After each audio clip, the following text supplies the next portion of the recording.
예, 부활주의를 준비하면서 좀 그런 생각을 많이 했어요. 현대인들이 잃어버린 것이 있다면 뭘까? 그걸 좀 다른 식으로 얘기하면 현대를 살아가는 사람들의 단점은 뭘까? 이제 같은 얘기죠.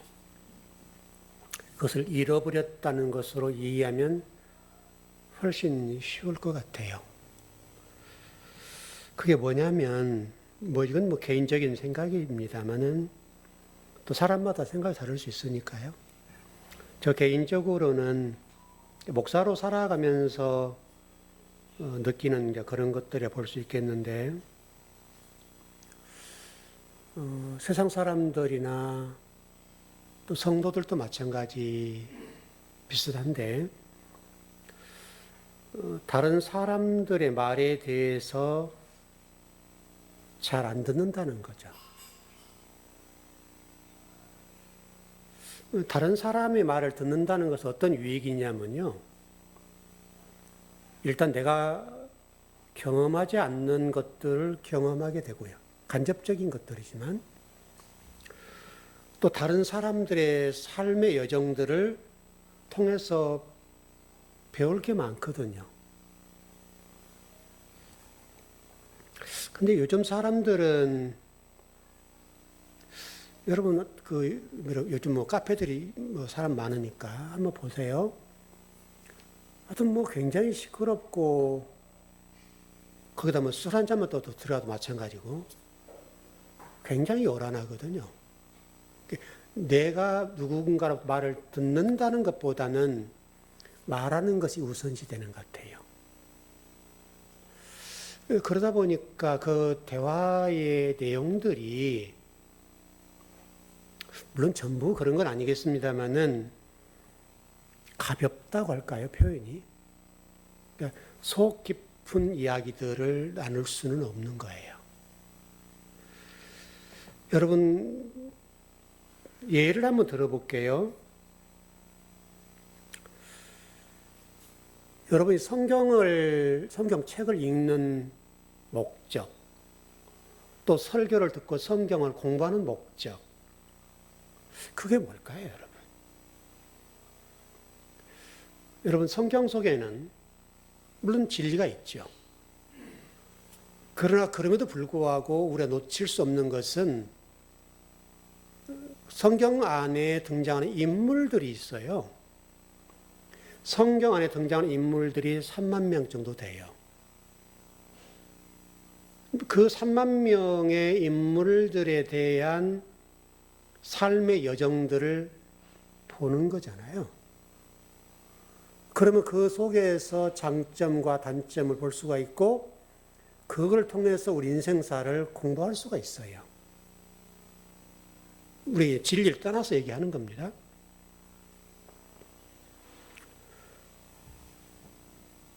근데 일단은 요즘 사람들은 성경책을 안 읽죠. 읽지는 않습니다.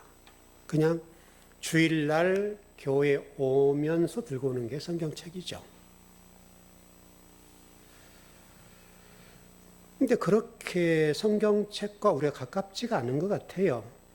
또 이제 한국 교회가 성경 읽자는 얘기도 요즘 잘 안 하는 것 같아요. 여러분, 우리 교회도 한때는 많이 읽었죠. 많이 읽었습니다, 우리.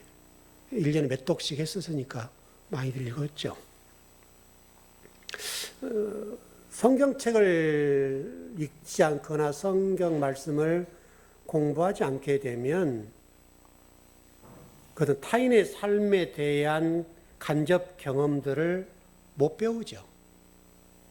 왜냐하면 우리가 모든 인생을 다 경험할 수는 없잖아요. 못합니다.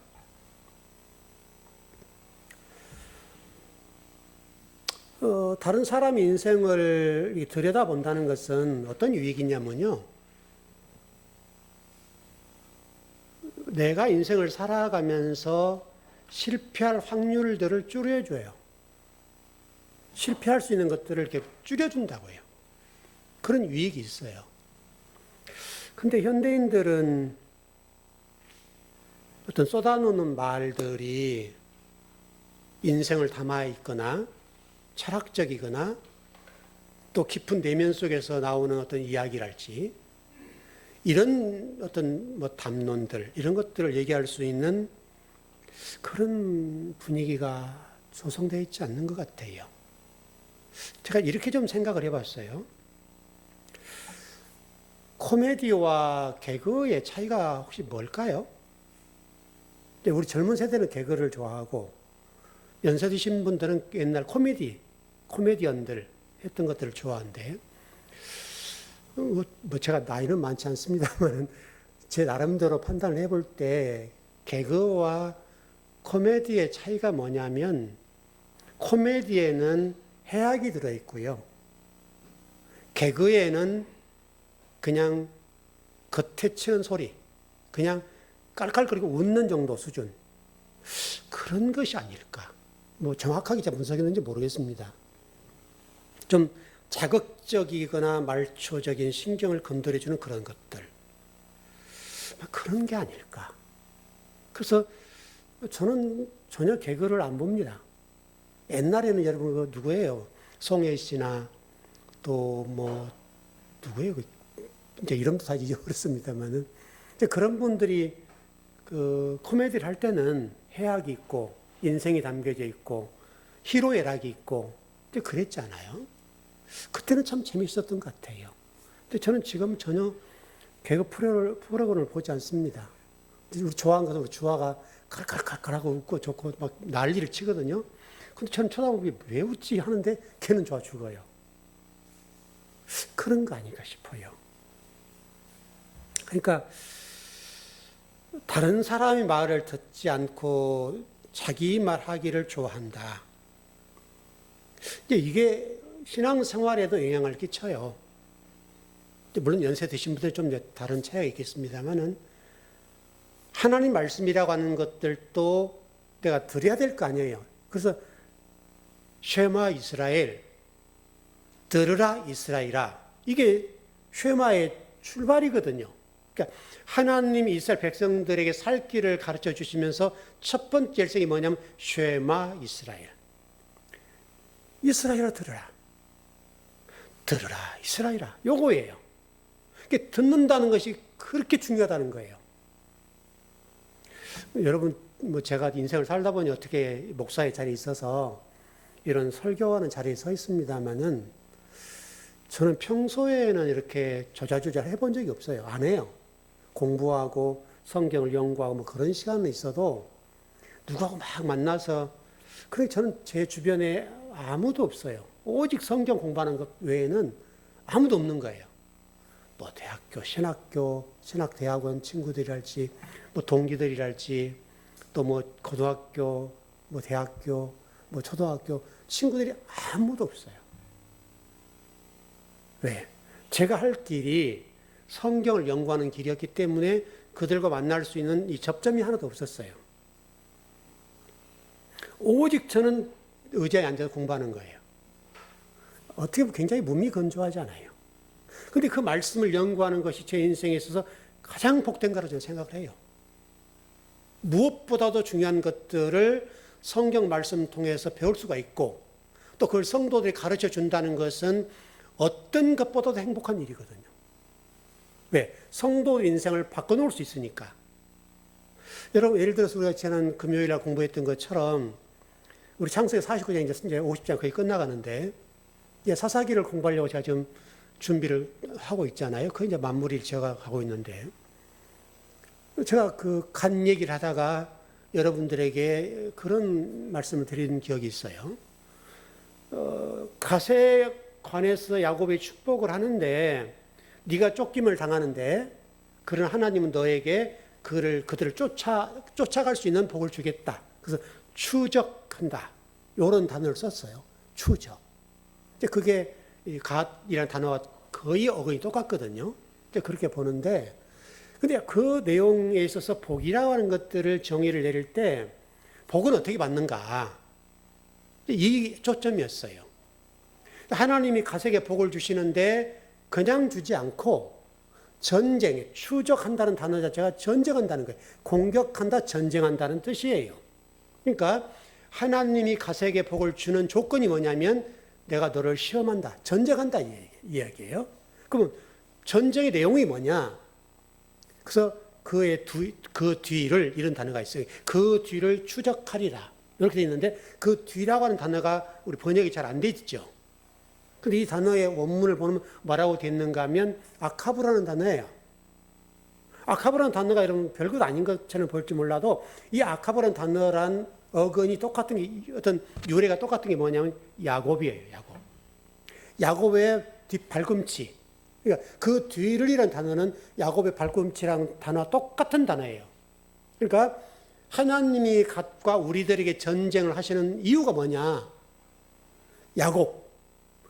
야곱일 때, 다시 말하면 옛사람일 때 그 전쟁을 통해서 이스라엘로, 그래서 야복강가 얘기를 제가 해드렸죠. 야복강가 이야기를 통해서 하나님이 극명하게 분명하게 답을 해주시는데 그 야복강가에서 야곱과 하나님과 실험했던 이 이야기가 전쟁 상황이라는 거예요. 옛 자아를 가졌던 야곱을 무너뜨리고 이스라엘로 바꾸는 작업이에요. 근데 이 야곱이 여러분 무슨 성경을 읽어보시면 알다시피 이 야복강 사건이 야곱이 밤새도록 하나님을 이겨보려고 몸부림치는 사건이에요. 이게 지금 우리 현대인들이라고요. 오늘 본문에 이제 공부를 할 건데 제자들이고요. 유대인들이고요. 밤새도록 하나님과 씨름하는데 하나님을 넘기려고 하는 거예요. 물론 성경이 천사라고 되어 있습니다만 어떤 하나님과 씨름하는 거예요. 밤새도록 씨름을 하는데 야곱이 못 이겨요. 근데 계속해서 땀을 뻘뻘 흘리고 진이 빠지는데 계속 하나님 넘기려고 하는 거예요. 마지막에 하나님이 동이 틀릴 무렵에 야곱의 환도뼈를 쳐버려요. 이 얘기가 우리 인생에서 굉장히 중요한 대목이에요. 그래서 환도뼈를 치니까 여러분 어떻게 되겠어요? 환도뼈를 치니까 야곱이 스르르 무너지는 거예요. 그러니까 야곱이 그동안에 이겨먹으려고 하나님과 이 삿발을 잡고 막 넘기려고 했던 이 삿바가 이제는 자기가 쓰러지지 않기 위해서 삿발을 잡는 거예요. 하나님 살려주세요. 이 장면에서 하나님 뭐라고 말씀하신가 하면 이제 야곱이 와르르 무너졌어요. 내 힘으로 안 되는구나 이제. 그때 하나님이 야곱에게 한 말씀 하시죠. 이제는 너를 야곱이라 하지 아니하고 이스라엘이라 하겠다. 이 대목이에요. 그러니까 여러분과 제가 오늘 부활주의를 맞이했는데 부활주의를 지키면서 예수 그리스도가 부활하셨습니다. 그건 여러분 아는 사실이죠. 그럼 예수 그리스도가 부활하셨습니다. 그럼 나와 무슨 상관이 있냐 이거죠. 그 들리는 소리로 예수님 부활했어요. 그럼 나오는 아무 의미가 없는 거예요. 그러니까 야곱이 야복강가에서 하나님이 환도뼈를 치면서 딱 무너지면서 자기의 모든 인생을 딱 무너뜨리는 거예요. 포기하는 거예요. 그리고 하나님을 딱 붙잡아요. 하나님 제발 살려주세요. 이 장면이 창세기 49장에 나와 있던 가시라고 하는 인물을 통해서 추적하시리라. 그리고 그 뒤를 이렇게 돼 있다고. 그 뒤를 추적한다. 너와 전쟁하는 목적, 이유가 뭐냐면 네가 야곱일 때 나는 추격하고 전쟁을 해서 너를 무너뜨릴 것이다. 너가 완전히 항복하면 내가 그때 널 복을 준다. 여러분 복이라고 하는 것이 여러분 절대로 그냥 주어지지 않습니다. 하나님의 사람들에게도 하나님 복을 주시지 않겠어요? 복을 주시는데 그냥 주시지 않고 우리가 우리 자아를 무너뜨릴 때 우리 창세기식으로 얘기하면 태초에 라는 단어를 말씀을 많이 드렸던 것처럼 그 어근이라는 단어가 로시, 우리 머리가 그리스도로 바뀔 때, 나를 포기할 때, 다시 그것을 우리의 죽음이라고 그래요. 우리가 죽고 다시 부활할 때, 오늘 이제 부활절이니까 내가 다시 진리로 거듭날 때, 부활할 때, 그때 하나님 너에게 복을 줄 거야.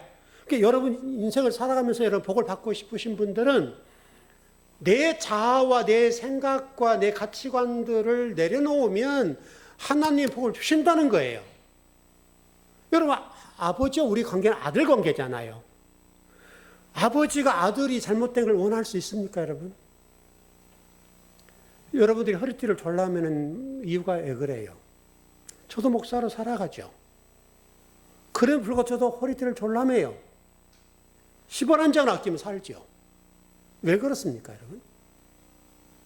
우리 연세 드신 분들 여러분 자녀들 다 있으시죠? 그럼 여러분들이 지금 이 연세에도 왜 허리띠를 졸라매고 돈을 벌고 일하고 땀을 흘리냐 이 말이죠. 여러분들이 호의호식하고 여러분 혼자 잘 먹고 잘 살려고 하면 안 해도 되죠. 저도요, 물론 여러 가지 어려움이 있습니다만은 지금도 저 혼자 이제 먹고 사는 일만 생각한다면 목사 안 해도 돼요. 얼마든지 먹고 살 수 있어요.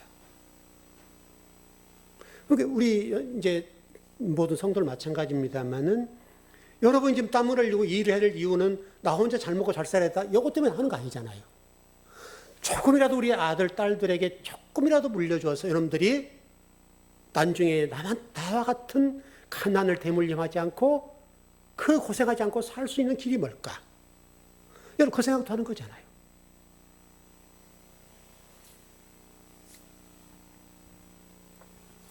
여러분 그렇게 하시려거든 야곱이 되시면 안 됩니다. 여러분 이스라엘 되셔야 돼요. 이스라엘.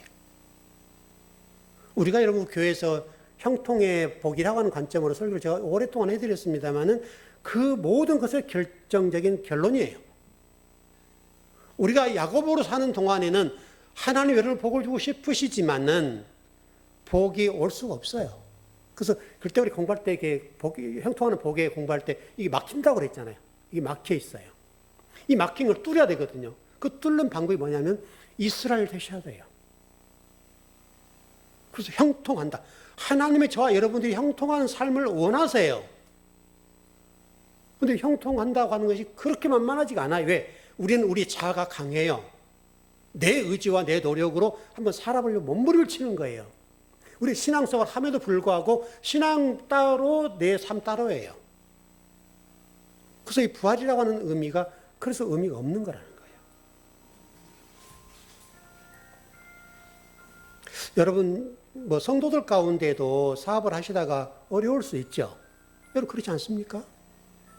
어려우면 어때요? 먼저 왜 이렇게 어려운가에 관해서 그 어려움의 원인이 뭔지를 파악해야 되죠. 근데 그 어려움을 파악하지 않고 핑계거리를 찾아요. 대기가다. 이것 때문에 저것 때문에 뭐 환경 때문에 이런 문제도 안 되는 문제를 찾으려면 100가지도 넘어요. 너무 많아요. 너무 많아. 물론 우리가 환경을 무시할 수는 없죠. 영향을 받죠, 여러분. 우리가 사회적인 동물이기 때문에 환경 영향을 안 받을 수가 없어요. 그러나요? 똑같은 상황임에도 불구하고 어떤 사람은 사업이 잘 될 수가 있어요. 여러분 지금 우리나라 많이 어려움이 있죠. 근데 어떤 사람들은 지금이 기회예요. 여러분 IMF 때도 여러분 많은 사람들이 굉장히 어려웠잖아요. 근데 여러분 어떤 사람들은 그때 많은 돈을 벌었어요. 기회였어요, 기회. 그럼 왜 그 사람들은 되냐 이거예요. 그 사람들은 될 수 있는 어떤 뭔가가 있지 않냐 이 말이죠. 그럼 그 뭔가, 그게 뭔가 이게 그걸 우리가 봐야죠. 근데 대부분 사람들은 그걸 못 보고 환경 탓을 해요. 네 탓, 내 탓에 하는 거죠. 그러니까 사업이 안 될 수밖에 없는 이유는 안 될 수밖에 없는 이유가 있고 잘 될 수밖에 없는 것은 그런 이유가 있는 거예요.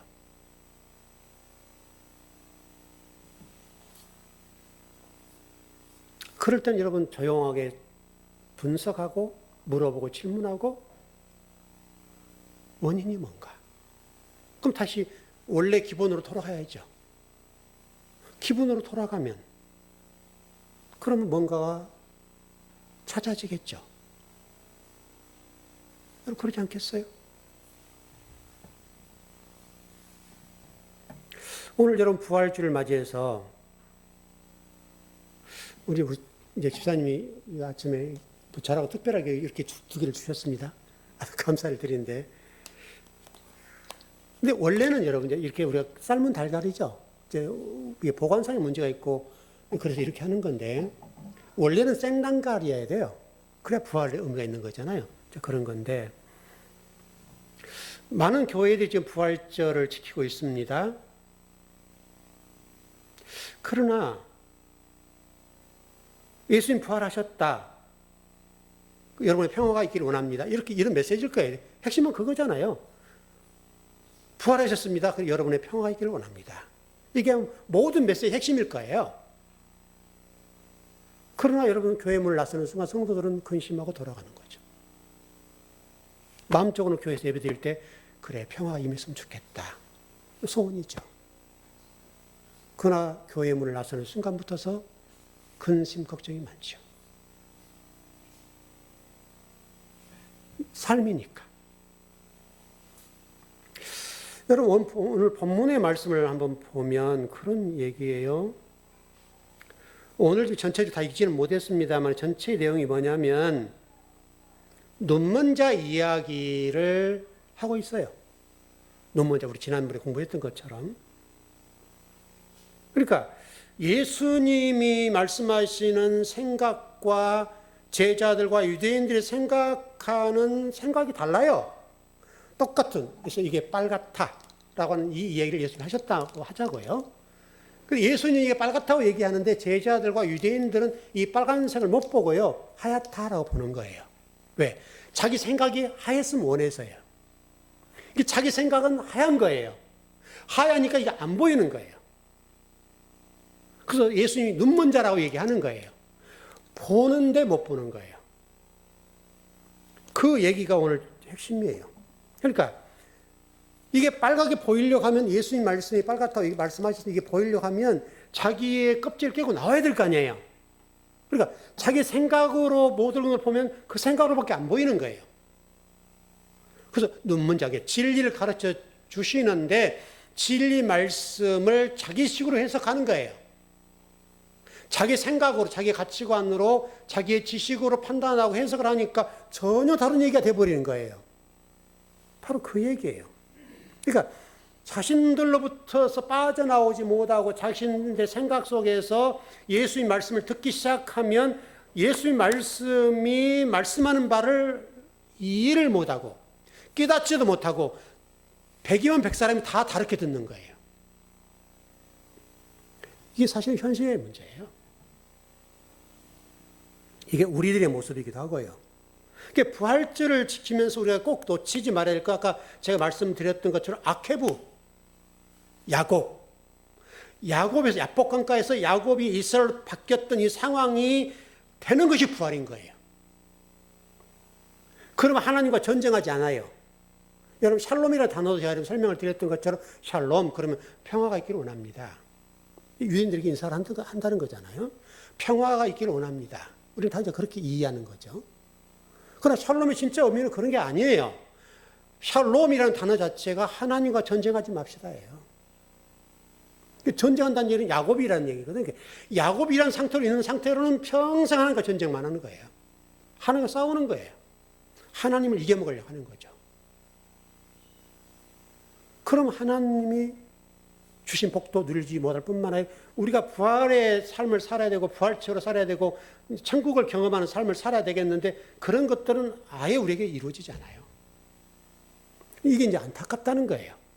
한 사람의 목사로 성경을 공부하고 연구하는 한 사람의 목사로서 현대 교회를 바라볼 때 그 안타까움이 있다는 거예요.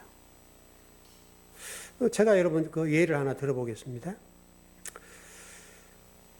뭐 여러분 잘 아시는 대로 뭐 제 제자가 있죠.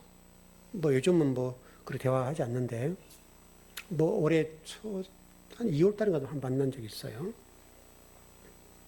선생님 좀 만나요. 그래서 만났죠. 제가 강남까지 가서 만나고 왔는데 왜냐하면 만나면 이제 선생님 어떻게 할까요? 이렇게 물어봐야 저는 생각을 했거든요. 뭔가 물어볼 텐데 어떻게 답을 제시할까? 저는 곰곰이 생각하고 갔어요. 갔더니 뭐 이제 뭐 주름 펴고 뭐 그런 거 하고 있더라고요. 선생님 이리 오세요. 그래서 갔는데 이제 만나 차를 마시는데 묻질 않아요. 왜냐면 지금 회사가 반토막 났고 좋은 인재들은 싹 빠져나가고 회사가 매출이 반토막 났어요. 그러면 지금 죽을 지경이잖아요. 이게 사업을 하냐 마냐. 또 저는 몇 년 전부터 너 사업 망한다. 빨리 정신 차리라. 제가 계속 그랬거든요. 처음부터 저는 그 사업장에 제가 관여를 했었던 문제니까 누구보다 잘 알고 있단 말이에요.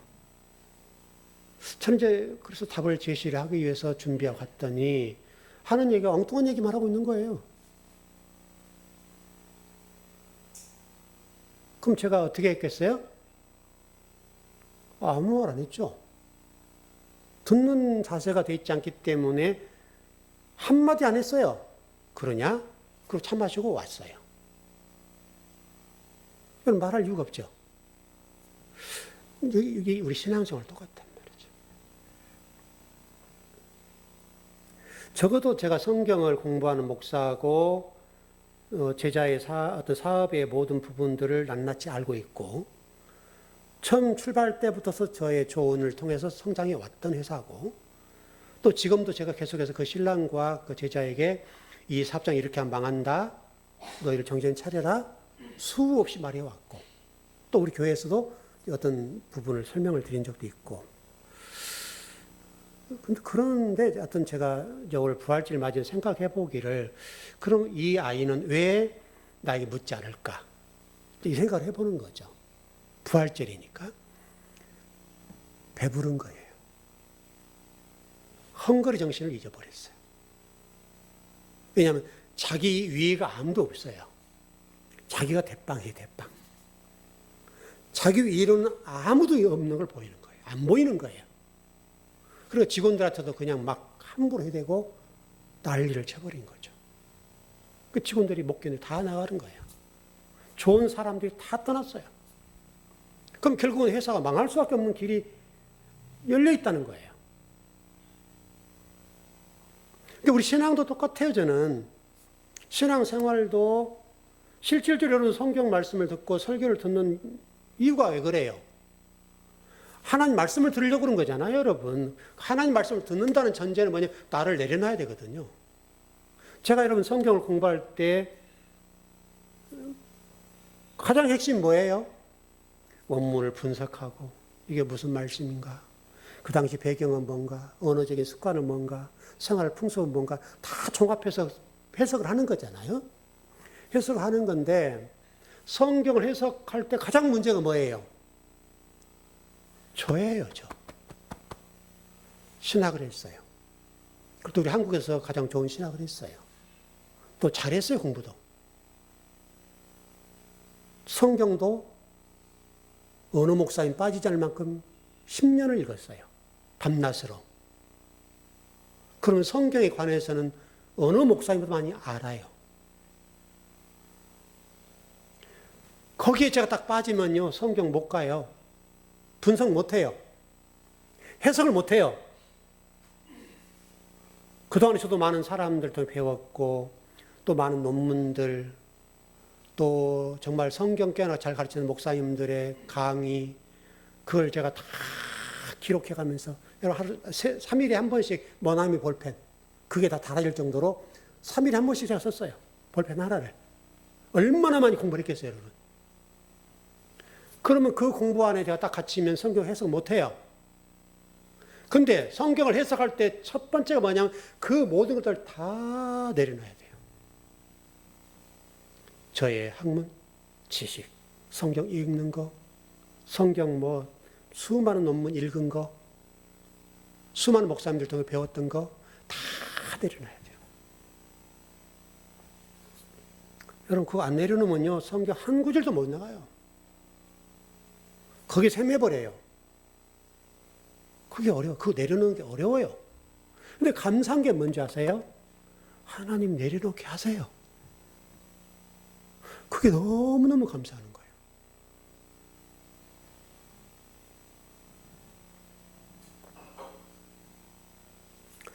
여러분 오늘 이제 좀 핵심으로 넘어갈게요.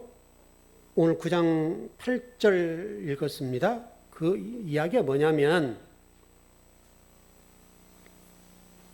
누가 진정으로 눈먼 자인가? 누가 눈멀었는가? 이 문제의 질문이에요.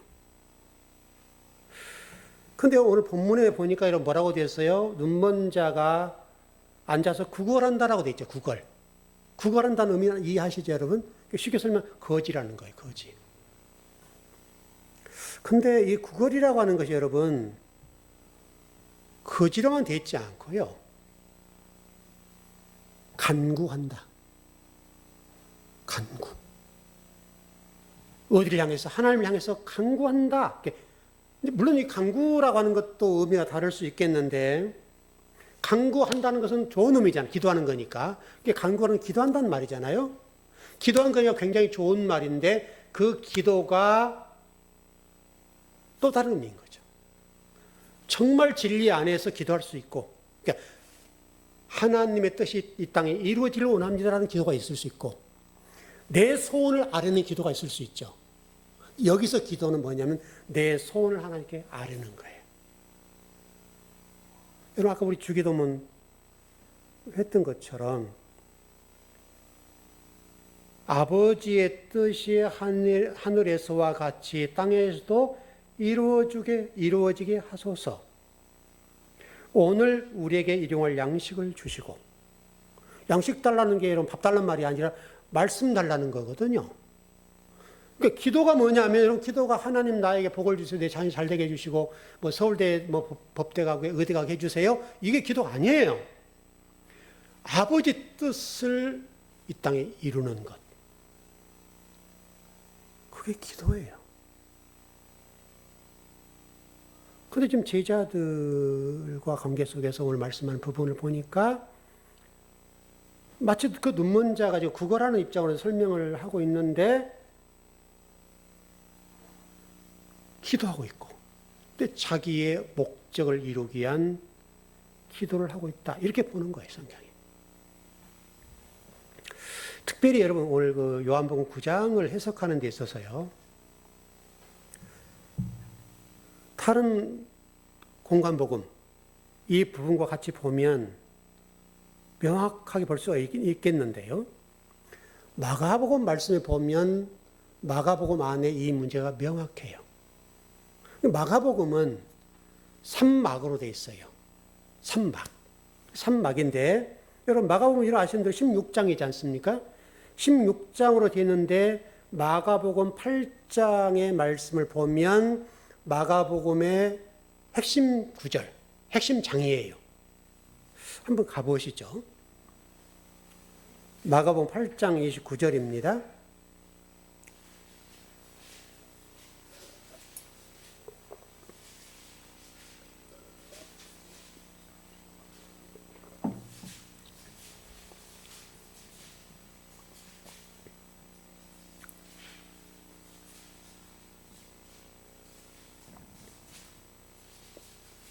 (8장 29절입니다)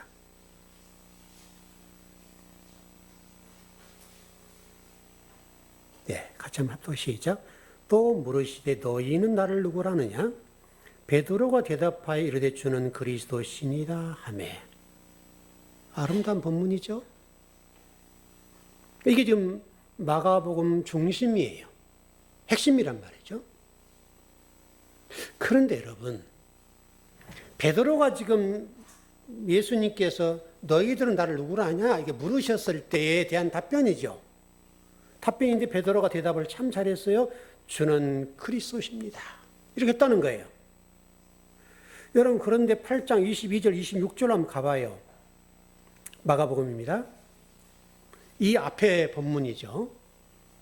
네, 시작. 벳세다의 이름의 사람들이 맹인 한 사람을 데리고 예수께 나와 손 대시기를 구하거늘 예수께서 맹인의 손을 붙잡으시고 마을 밖으로 데리고 나가사 눈에 침을 뱉으시며 그에게 안수하시고 무엇이 보이냐 물으시니 쳐다보며 이르되 사람들이 보이나이다. 나무 같은 것들이 걸어가는 것을 보나이다 하거늘 이에 그 눈에 다시 안수하심에 그가 주목하여 보더니 나가서 모든 것을 밝히 보는지라.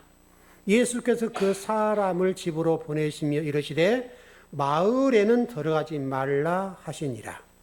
이게 눈먼 자의 스토리죠. 그러니까 지금 마가복음 8장 22절에서 26절이 마가복음 1막이에요. 다시 설명하면 눈먼 자 얘기를 하면서 지금 눈을 떠주는 사건, 이렇게 좀 보는 건데요. 두 번째 막이 뭐냐면 마가복음 10장 46절이에요. 마가복음 10장 46절입니다. 한번 보죠, 뭐. 예, 한번 보시죠. 예, 시작. 그들이 여리고에 이르렀더니 예수께서 제자들과 하단 무리와 함께 여리고에서 나가실 때 디메오의 아들이 맹인 거지 바디메오가 길가에 앉았다가 이렇게 가네요. 여기서 눈먼 자 얘기죠. 이게 이막입니다. 뭐 쭉 읽어보시면 되는데 시간 없으니까 다 못 읽을 것 같고 쉽게 설명하면 좀 정리를 해볼게요. 마가복음 8장과 10장의 내용들은 마가복음의 핵심 장들이고 마가복음의 모든 내용들을 정리해 놓은 거예요. 그런데 마가복음 8장과 10장의 내용을 들어보니까 눈먼 자 얘기예요. 핵심이. 그것과 오늘 요한복음 9장과 이렇게 연결되어 있어요. 하나 좀 정리를 해드릴게요. 마가복음 8장과 10장의 말씀을 들어보면 오늘 본문도 마찬가지입니다만은 대개가 지금 예수님께서 그 눈먼 자를 고치는 방법이 침을 땅에 뱉으셔서 진흙으로 이기어서 눈에 바르고 실로암 목가에 가서 씻어라. 이게 지금 핵심이에요. 근데요, 마지막 눈먼 자, 이 내용에 있어서는 달라요. 그래서 전번에 설명할 때, 설교할 때 그랬죠. 예수님께서 그러지 마시고, 여러분, 침이라고 하면 더러운 거잖아요. 물론 예수님이니까 뭐 좀 다른 의미를 부여할지 모르겠습니다. 어떤 침은 침이잖아요. 그래서 진흙을 발라서 이렇게 이겼으니까, 이렇게 발랐으니까, 이게 얼마나 더러운 일입니까, 여러분? 그래서 제가 그랬잖아요. 그냥 말씀해 버리시지 왜 이러셨을까? 이렇게 말씀드린 적이 있어요. 그런데 성경은 제 얘기처럼 마지막 눈먼 자 바디메오에 관해서는 침으로 고치지 않고요. 말씀으로 고쳤어요. 말씀으로. 이게 지금 마가복음에 구성되어 있는 구조예요. 그러니까 1막에서는 갈릴리에서 지금 이 일을 행하셨는데 예수님이 누구냐라고 묻는 그 앞부분에 이런 내용들이 담겨져 있고요. 그래서 지금 이 벳세다에서 눈먼 자에게 일어난 이런 일들의 또는 그 뒤쪽 얘기는 그렇게 지금 흘러가고 있습니다. 갈릴리에서 일어난 일들과 벳세다 일어난 일들이 이 마가복음에 기록되어 있습니다. 8장으로 가보시죠. 마가복음 8장 22절, 24절. 아까 읽었던 내용 같습니까? 그렇습니까? 잘 한번 보세요. 예, 시작.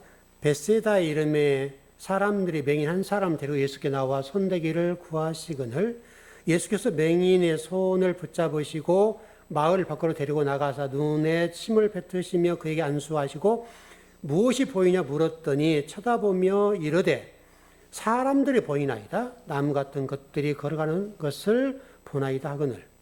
내용이 뭡니까? 나무 같은 것들, 사람이 보이기는 형체가 보이는 거죠. 지금 또렷하게 안 보이는 거예요.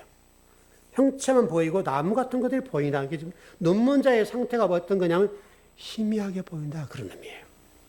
자, 마가복음 8장 25절, 26절.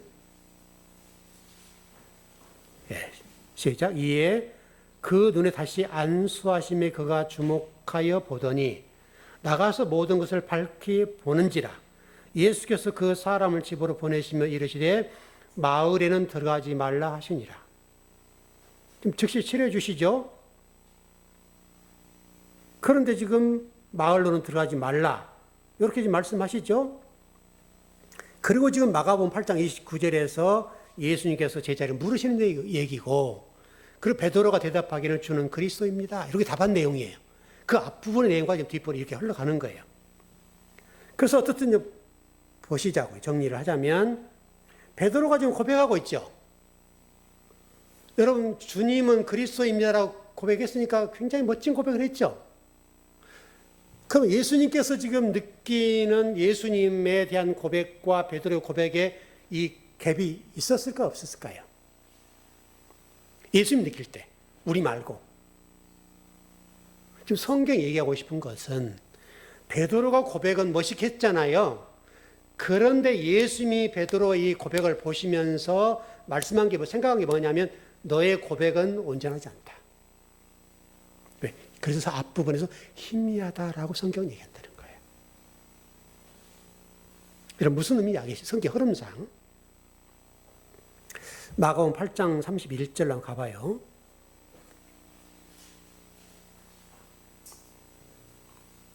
아까 희미하다고 그래서 베드로 고백을 희미하게 보셨다 했어요. 마가복음 8장 31절.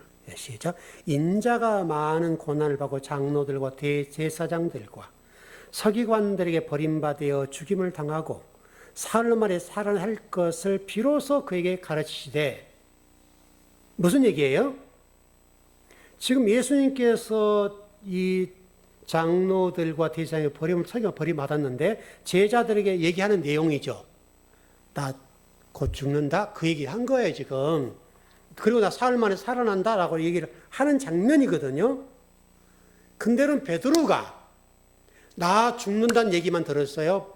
나 살아난다는 얘기를 못 들었어요. 부활한다는 말을 못 들었어요. 왜? 그는 지금 희미하다는 거예요. 주는 그리스도요.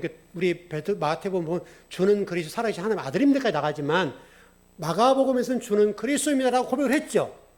근데 지금 예수님께서 베드로의 고백을 보시고 그래, 참 잘했다 이렇게 하지 않고 느끼시는 게 뭐냐면 뒤에 말씀을 보니까 베드로가 예수님 나 죽을 거야, 예수님 나 죽을 거야, 그리고 3일 만에 부활할 거야 라고 얘기를 하니까 베드로의 반응이 어땠겠어요, 여러분? 희미하게 보이니까 주님 죽으면 안 되죠. 이렇게 했다는 거예요. 이게 베드로가 지금 그렇게 한 이유가 뭐냐면 예수님의 말씀이나 예수님에 관해서 희미하게 알았다는 거죠. 이게 문제인 거예요. 그래서 예수님 나중에 시간이 없어요. 제가 간단 정리할게요. 베드로가 예수님에 관해서 고백을 할 때 나 죽을 거야, 그리고 부활할 거야 라고 얘기를 했는데 부활할 거라는 못 듣고 죽는다는 얘기만 들으면 왜 한 자리 하려고 하니까요. 어부했던 사람이 이제 예수님 만났으니까 야, 유대인들이 생각했던 다윗과 같은 메시아, 요 생각을 딱 한 거예요. 유대인과 생각이 똑같았어요, 여러분. 그러니까 베드로가 주님 그러면 안 되죠. 그럼 다 아는 내용이죠. 그러니까 예수님께서 뭐라고 말씀하세요? 이 사탄아, 하나님의 일을 생각하지 않고 사람의 일을 생각한다. 그러니까 하나님의 일을 생각하지 않고 사람의 일을 한 이유가 뭐예요? 원인이 뭐예요?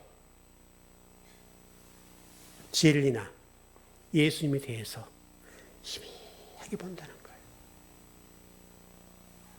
그래서 여러분, 우리 즐거운 교회 성도들은 진리에 관해서, 하나님에 관해서, 예수 그리스도에 관해서 뚜렷하게 봤으면 좋겠어요. 여러분, 이 부활절을 맞이하는 우리들에게 있어서 이보다 중요한 건 없어요. 부활절 지키면서 우리가 부활절에 흥분하고 떠들고 찬양하고 경배하고 주님을 높이고 우리가 환호를 한다 할지라도 그 예수 그리스도와 진리가 희미하게 보이는 동안에는 언제든지 내 이익과 유익에 반하면 언제든 주님을 부인할 수 있어요. 언제든 주님을 십자가에 못 박을 수 있어요. 나의 유익과 나의 목적을 위해서 예수 그리스도를 다시 십자가에 못 박아버릴 수 있다고요. 그래서 예수님께서 베드로에게 사탄아 물러가라, 이렇게 단호하게 말씀하시는 거예요.